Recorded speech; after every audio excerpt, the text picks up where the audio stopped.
I think employees often realize that they've been wrongfully terminated after the fact.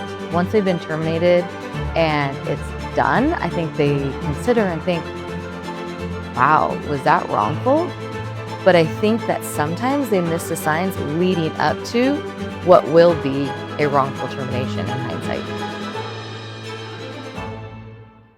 Wrongful termination in California is when an employee is terminated and it violates public policy. This could be the employee engages in some type of protected activity, and then shortly thereafter, they're terminated for engaging in that protected activity.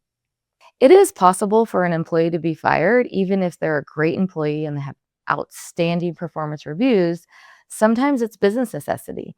Sometimes the employer makes a legitimate business decision to terminate an employee, and there is no unlawful activity associated with that. And so it is legal to terminate in California as long as the employer is not retaliating against an employee or discriminating against an employee. There could be grounds for termination because California is ultimately an at-will employment state. The difference between a legal firing and a wrongful termination is when an employer legally terminates an employee, it's based on a legitimate, non-discriminatory, non-retaliatory reason. There's nothing motivating this termination other than a business decision. When we're talking about an illegal termination, it's usually motivated by retaliatory motives or discriminatory motives. Something illegal is going on, which is motivating that employer to terminate the employee, which may be illegal in California.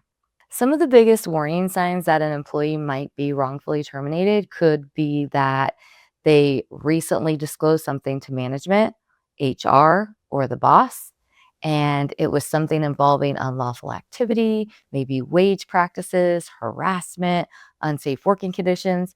They may have reported a workplace injury, and then all of a sudden, something changes. They're treated differently. They're isolated. They're excluded from meetings. Their job duties are stripped away. Now they're being subjected to excessive scrutiny. Those are signs that retaliation is happening. Usually that could lead to something illegal, like a wrongful termination, a violation of public policy. An employee should really pay attention to how they're being treated in the workplace, especially after they disclose something that they believe is protected activity. If they're being treated differently, all of a sudden they went from great performance reviews to negative performance reviews, or they're being ignored or dismissed by management or the boss. If they feel that tension, they should really look for further signs that termination is coming, because it may signal that employee to go seek legal advice.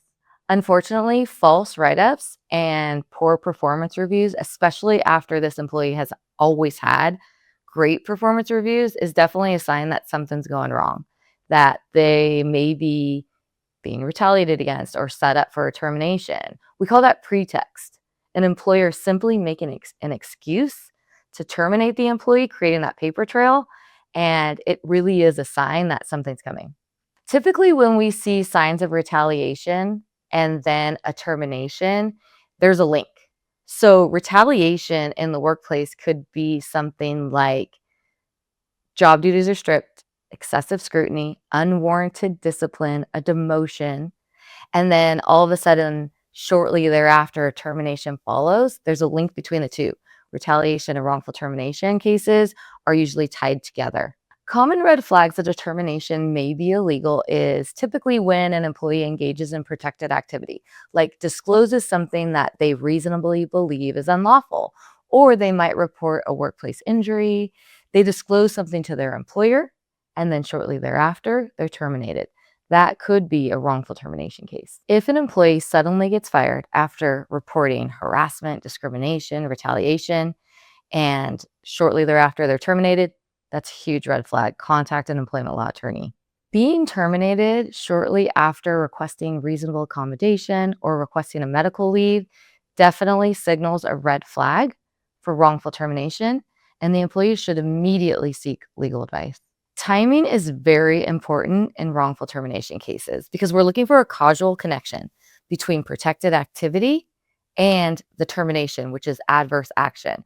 So timing really is telling. It tells us a lot as attorneys whether this could potentially be an actionable wrongful termination case. I think it is sometimes suspicious when an employer gives inconsistent reasons for termination, especially if those reasons don't make sense to the employee. They're unsubstantiated and unfounded. That's definitely a red flag, and an employee should seek legal advice on those issues. There are situations when an employee is told that they're being laid off, and this is just a guise. It covers up the wrongful termination. So if you feel like the reason for termination is not justified, it's important to seek legal advice because this could simply be an excuse. The layoff could simply be an excuse for that wrongful termination. California is an at-will state. However, that does not mean an employer can fire an employee for absolutely any reason. California employees are still protected. They're protected under anti-discrimination laws, anti-retaliation laws, and wrongful termination in violation of public policy. So an employer might use an excuse or a guise to cover up their discriminatory or retaliatory motives, but they don't have free rein to terminate an employee for absolutely any reason. They still have to comply with the various laws. Protected activities that are usually protected under wrongful termination claims are disclosing some sort of unlawful conduct. This could be illegal conduct like embezzlement or fraud. It could be disclosing harassment, discrimination, or retaliation. It could be disclosing unsafe working conditions. It could even be disclosing that an employee got hurt at work, suffered a workplace injury. That's protected activity. That's protected under the law.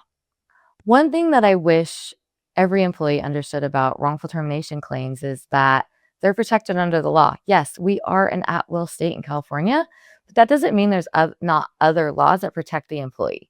So it's really important to understand your rights as an employee and to advocate for those rights if you are one that is stuck in one of those situations. The first steps an employee should take after being terminated to protect their rights is gather evidence. Make sure that you preserve your documents, whether it's text messages, emails, anything written. Start gathering your evidence. Then talk to an attorney. Show the attorney this evidence. Tell your story so that the attorney can appropriately evaluate the claims and see if you may have a case. If somebody feels like they have been wrongfully terminated, I think the best solution is consult with an employment law attorney because it's important to understand your rights, and an employment law attorney can look at the facts, can look at the potential claims, and determine whether there's viable claims here to pursue in a lawsuit.